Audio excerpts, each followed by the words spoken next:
ఇదివరకు జగన్ నుంచి కాపాడమని రఘురామకృష్ణరాజు అన్ని ప్రభుత్వ వ్యవస్థలను ఆశ్రయిస్తే ఇప్పుడు రఘురామకృష్ణరాజు నుండి రక్షణ కల్పించమని ఓ వ్యక్తి కోర్టులకు వెళ్ళినటువంటి అంశం. పారిశ్రామికవేత్తలను తీసుకొచ్చి రాష్ట్రాన్ని అభివృద్ధి పదంలో నడిపిస్తున్నామని చెప్పుకునే తండ్రి కొడుకులు చంద్రబాబు నాయుడు, లోకేష్లకు తమ పార్టీ నేత, శాసనసభ డిప్యూటీ స్పీకర్ రఘురామకృష్ణరాజు అరాచకాలను ఏమాత్రం పట్టించుకోవడం లేదు. దీంతో ఓ వ్యాపారవేత్త చేసేదేమీ లేక భద్రత కోసం హైకోర్టు తలుపు తట్టారు.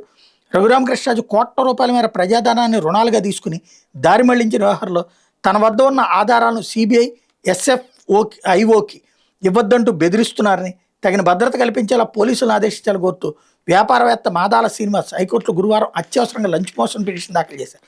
2+2 భద్రత కల్పించేలా ఆదేశాలు ఇవ్వాలని, అందుకయ్యే ఖర్చును తానే భరిస్తానని శ్రీనివాస్ తన పిటిషన్లో పేర్కొన్నారు.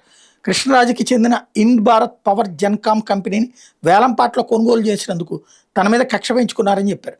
ఇందులో భాగంగా ఇటీవల ఆయన మనుషులు తన ఇంటికి వచ్చి బెదిరించారని, ఈ ఘటనకు సంబంధించి తాను ఇచ్చిన ఫిర్యాదు మీద పోలీసులు కేసులు నమోదు చేయలేదని పేర్కొన్నారు. ఫిర్యాదు మేరకు కేసు నమోదు చేసేలా గుంటూరు పట్టాపురం పోలీసులను ఆదేశించాలని కూడా తన పిటిషన్లో కోర్టును కోరారు. రఘురామకృష్ణరాజు డిప్యూటీ స్పీకర్ అయినంత మాత్రం ఆయన చేసే నేరపూరిత చర్యలకు చట్టపరమైన రక్షణ ఏదీ లేదన్నారు. మరోపైన కోర్టు సమయం అయిపోవడంతో ఆయన పిటిషన్ విచారణకు రాలేదట.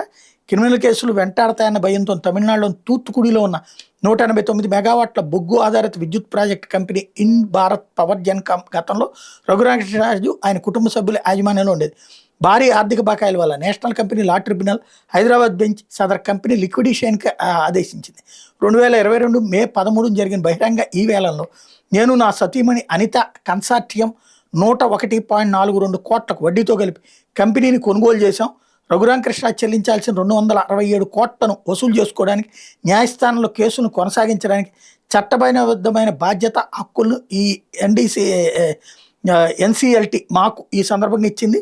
1185 కోట్ల బ్యాంకు రుణాన్ని రఘురామకృష్ణరాజు దారి మళ్లించినటువంటి వ్యవహారమే CBI serious fraud investigation office వంటి కేంద్ర దర్యాప్తు సంస్థలు కేసులు నమోదు చేసి దర్యాప్తు చేస్తున్నాయి.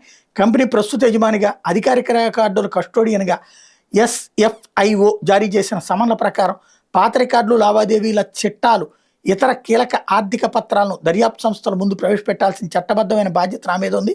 ఈ కీలకమైన రికార్డులు గనుక సిబిఐ, ఎస్ఎఫ్ఐఓ చేతికి చిక్కితే తన మీద క్రిమినల్ కేసుల విచారణ వేగవంతమై శిక్ష పడుతుందనే భయంతో రఘురామకృష్ణరాజు మా ఇంటి మీద దాడి చేయించి ఆ పత్రాలను లాక్కోవడానికి ప్రయత్నించారంటూ పిటిషనర్ చెప్పుకొచ్చారు.